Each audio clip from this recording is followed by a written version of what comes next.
করে। আচ্ছা, আল্লাহ কি দয়া করে না?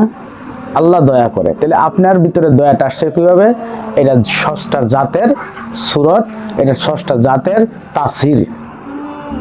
এখন আপনি কাজ করেন, একটা কাজ করতেছেন, এই কাজটা নিখুঁত করতেছেন, নিখুঁতভাবে করার চেষ্টা করেন, সুন্দরভাবে করার চেষ্টা করেন। তো আল্লাহর কাজ প্রতিটা সুন্দর, নিখুঁত। আল্লাহ কুন ফায়াকুন বললেই হয়ে যায়। তো আপনিও ওই রকম সৃষ্টিশীল কাজ করেন, সুন্দর করার জন্য চেষ্টা করেন। এই সুন্দর করার জন্য, কাজটা সুন্দর করার জন্য যে চেষ্টা, এই ইচ্ছা আপনার কোত্থেকে আসছে? আল্লাহর জাতের থেকে আসছে। আল্লাহ আপনার ভিতরে বিরাজমান, তাই আপনার এরকম কাজ আল্লাহর মতোই করা হয়। আমার কথাটা গভীরভাবে বুঝবেন। আপনি একজনকে দয়া করতেছেন, একজনকে আশ্রয় দিতেছেন, একজনকে সাহায্য করতেছেন, একজনকে বিপদ থেকে উদ্ধার করতেছেন। হ্যাঁ, বিপদ থেকে উদ্ধার করার মালিক আপনি না, আল্লাহ। কিন্তু দেখেন, একজন অ্যাক্সিডেন্ট হয়েছে, তাকে দ্রুত হাসপাতালে নিলেন, তাকে বিপদ থেকে দ্রুত উদ্ধার করার ব্যবস্থা করলেন এবং ও পাশাপাশি সাহায্যও করলেন, আবার টাকা দিয়ে মেহেরবানিও করলেন।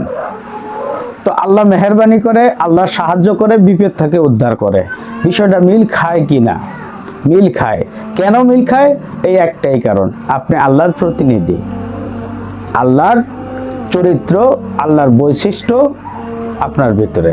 এখন খারাপ যে সমস্ত কাজ আছে, খারাপ যে সমস্ত কাজ আছে, যে সমস্ত পশুসুলভ কাজকর্ম আমরা করি, এইটা হলো শয়তানের বশবর্তী হইয়া শয়তানের কাছে নিজেকে সমর্পণ করে দেই। আল্লাহর প্রতিনিধি হয়ে আসি, কিন্তু আল্লাহর সাথে বেঈমানি করে ফেলি, শয়তানের সাথে ওয়াদাবদ্ধ হয়ে যায়, শয়তান সুলভ কাজ করি, একজনের ক্ষতি করি, একজনকে হত্যা করি, একজনকে ঠকাই, একজনকে তার প্রতিশ্রুতি দিয়ে ভঙ্গ করি, সম্পদ আত্মসাৎ করি, যত ধরনের খারাপ কাজ আছে এইগুলো করি। কেন করি? আল্লাহর প্রতিনিধি হয়ে দুনিয়াতে আসার পরে আল্লাহর সাথে গাদ্দারি করেছি, তার কথা ভুলে গেছি, গাফেল হয়ে গেছি, এখন দাসত্ব করতেছি শয়তানের। আর যত ভালো কাজ আছে, ভালো চরিত্রবান, ভালো কাজকর্ম, নেক আমল করা, নেক কাজ করা, এটা আল্লাহ তাআলার জাতের তাসির, যা আপনার ভিতরে বিরাজমান। তাই আল্লাহ তাআলা বলে, একজন মুমিন বান্দা যে কিনা আমার হয়ে যায়, কথাটা গুরুত্ব সহকারে শুনবেন, একজন মুমিন বান্দা যে কিনা আমার হয়ে যায়, মনে রাখবে সেই মুমিন বান্দা যা ধরে হাত দিয়ে, তা যেন আল্লাহর হাতেই ধরে, আল্লাহই ধরা হয়। যে পা দিয়ে চলে, তা আল্লাহরই পা দিয়ে চলা হয়। যে চোখ দিয়ে দেখে, তা আল্লাহরই দেখা হয়।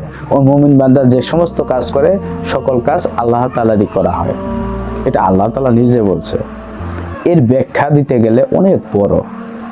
একজন মুমিন বান্দা, একজন আল্লাহওয়ালা লোক, সে যা করবে, সে হাত দিয়ে একটা জিনিস করবে, এটা আল্লাহর হাত হয়ে গেল।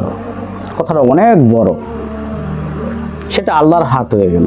সে যে জমিনে বিচরণ করতেছে, একটা কদম দিতেছে নেক কাজের জন্য, একটা ভালো কাজের জন্য, ভালো জাতির উদ্দেশ্যে যাচ্ছে, হ্যাঁ, এটা আল্লাহর কদম হয়ে গেল।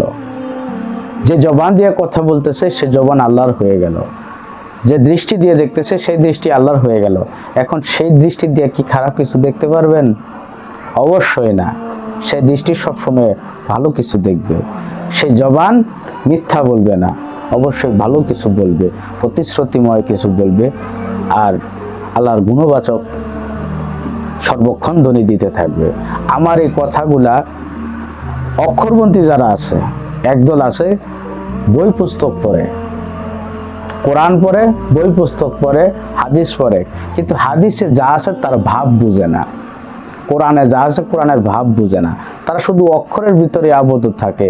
এই অক্ষরওয়ালা, অক্ষরপন্থীদের জন্য আমার কথা না, আমার কথা হইতেছে জ্ঞানীদের কাছে, বুঝবানদের জন্য, জ্ঞানীদের জন্য, যারা জ্ঞান তালাশ করে, বুঝার চেষ্টা করে, দিনকে বুঝার চেষ্টা করে, আল্লাহকে চেনার চেষ্টা করে, এবং আল্লাহর কি কর্ম আদেশ কিন্তু কি কর্ম নিষেধ বোঝার চেষ্টা করে।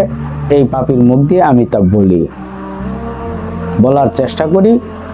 দোয়া করবেন যাতে আমাকে আল্লাহ তাআলা সেই জজবা দান করে, আমি আরো সুন্দরভাবে বুঝানো, উপস্থাপন করার জন্য পারি।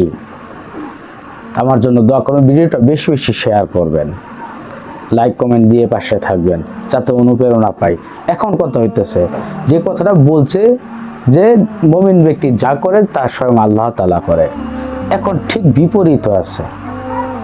ঠিক বিপরীত, আপনি নিজেকে বিক্রি করে ফেলছেন শয়তানের কাছে, শয়তানের দাসত্ব হয়ে গেছেন।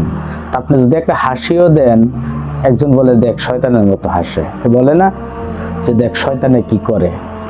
তো বিষয়টা হইতেছে তখন আপনি যা করবেন সব শয়তানে করাবে, শয়তান আপনিই হয়ে যাবেন, আপনি শয়তানের প্রতিনিধি হয়ে যাবেন।